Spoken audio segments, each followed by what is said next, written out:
Hello guys, and welcome to another episode of Simply Vintage Watches. If you love military watches, field watches, you're gonna love this little watch. This one is from circa 1991.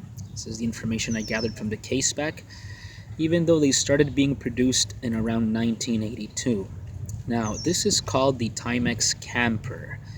It's the original CAMPER, and it was meant to be a military issued watch, even though it never was. I'll give you a little history of the why behind that reason.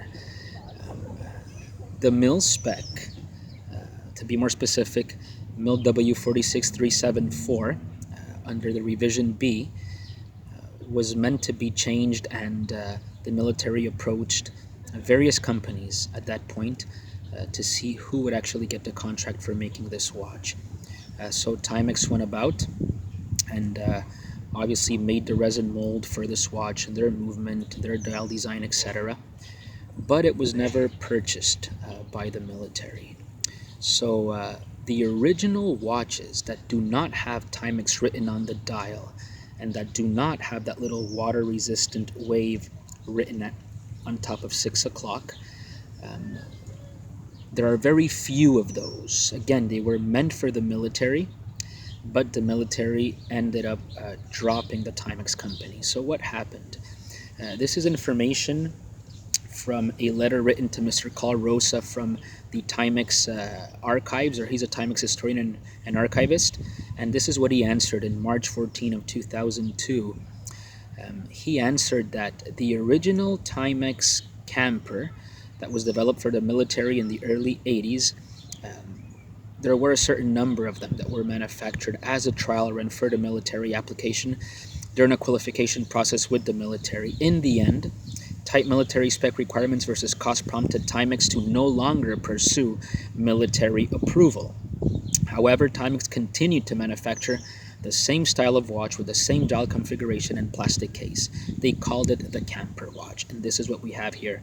So this is a field watch with actually rich military history, and it was sold in the catalogs throughout the 80s and ultimately adapted with a quartz movement in the early 90s. But this is a mechanical watch. Funny because these watches ended up being sold at forefront military stores. So probably a few soldiers did actually wear the watch, even though it was never an issued watch. It's a beautiful watch. If you look at it, you have little loomed triangles every 5 minutes. You have the time in the 24-hour mode as military specs require it. The crown is actually very beautiful. It's a big crown. You can see it right there if it focuses.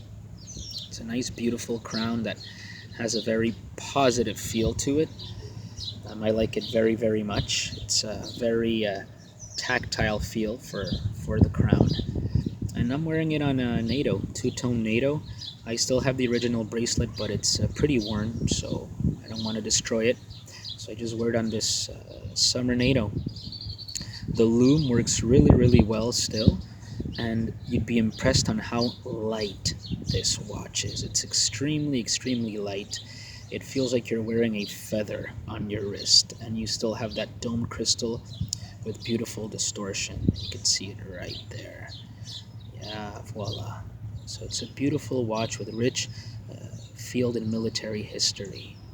I'm going to throw it on the wrist so you guys can see what it looks like. And meanwhile, you can enjoy the view of the old port of Montreal.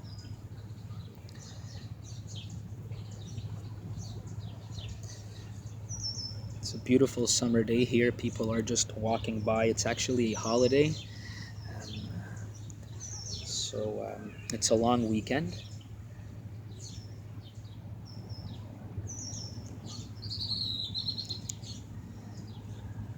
I'm tucking in the extra material of the NATO right now. I'll show you how it looks. So this is how it looks when wearing the watch. My wrist is 6 1/4 inch The watch is a 38 millimeter without the crown, almost 40 with the crown. It's a beautiful watch, guys. It doesn't break the bank. You can find these for around, I would say, probably as low as a good $85 on eBay. That's if you shop right, or else you can pay up to 200, which I think is too much. So if you like field watches, look for the Timex Camper. Beautiful watch, reliable, and still very, very fun to wear. So, ciao, guys. Take it easy. Till next time.